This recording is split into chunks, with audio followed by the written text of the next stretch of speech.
I care if I'm being watched because I don't like being watched, and I have a right not to be watched.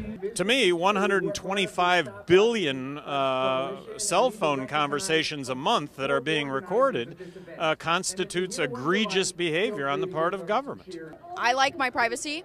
I like to know that I'm not being watched. And if the idea that you have nothing to fear if you have nothing to hide requires an ignorance of history, because the history in the United States unfortunately demonstrates that people who have done nothing wrong have a great deal to fear from government power run amok. Yeah, I am very disappointed in this administration and shocked that they expanded the surveillance state. I don't think that's what people who voted for the president voted for. I think the attack, obviously on our civil liberties and privacy, but also on the free press. The attack on journalists who are just trying to let people know what people up there on Capitol Hill don't want them to know is really shameful. It's definitely upsetting that it's continuing. I don't think this is something that the Obama administration originated, although I think that, this is just a slow build, a slow switch of the mission creep, I guess, of the NSA. And so I have to defend Americans by taking away their freedom. This will, in the end, sometime make them more free.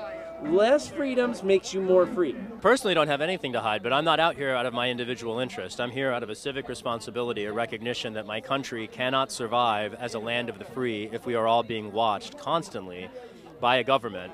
And at that, a secret government agency essentially embezzling secret amounts of public funds to conduct secret programs pursuant to secret interpretations of laws with secret successes and secret abuses. I was afraid that this structure, the police state, the surveillance state, the national security state, has become bigger than any one party, and it has. It doesn't matter if you have something to hide or nothing to hide. The government has to engage in a process before it seizes your personal information.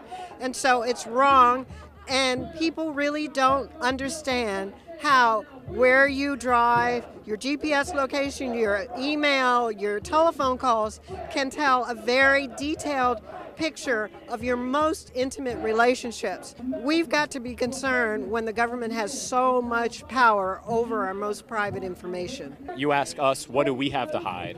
What do they have to hide? If there is a court that's actually monitoring it, well, then why aren't records ever being released?